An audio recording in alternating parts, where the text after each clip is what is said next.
Okay.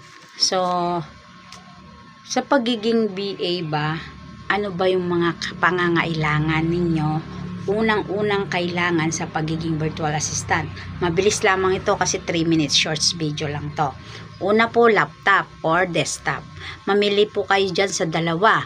Pero at least yung laptop po ninyo is 8 gig yung memory.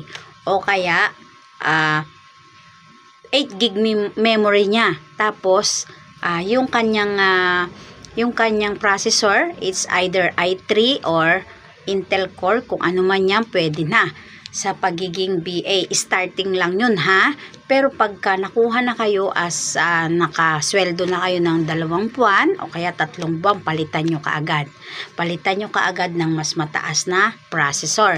Yung processor na i5 or i7, tapos ang kanyang memory gig na i16 or 32 na. Yan. Yun yung number 1 na kailangan nyo. Number 2, reliable internet connection. Kailangan yung hindi papatay-patay. Ang magandang internet ay yung fiber or DSL. Number 3 is yung headset nyo. Yung headset ay with cancellation, noise cancellation. Para kahit maingay yung aso namin dito, hindi naririnig. Okay? Pang-apat po ay yung headset, camera.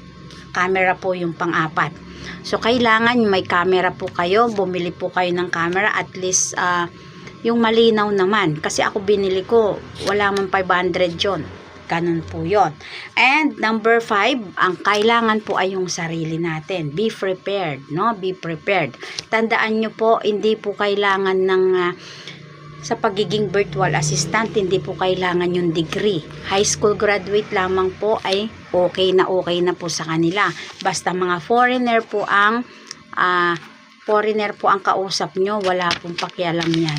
Wala pong pakialam. Sorry sa term, pero sa Pilipino po ay sorry po, pero sa mga Pilipino kasi dito sa Pilipinas, degree ang kanilang hinahanap. Pero sa pagiging BA, hindi po nila kailangan yun. Pero alam nyo ba, yung trabaho ng degree at saka ng high school graduate, kaya din yan. Kaya din yung pagiging, kung ano man yung tinatrabaho mo. Kaya nga ng bookkeeping, yung bookkeeping, kaya nga ng high school graduate yun eh. Diba? Sorry for my term, pero yun po ang totoo. Real talk lang po ako ha.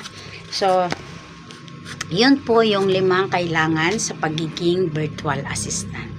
Yun lang, sana nakatulong.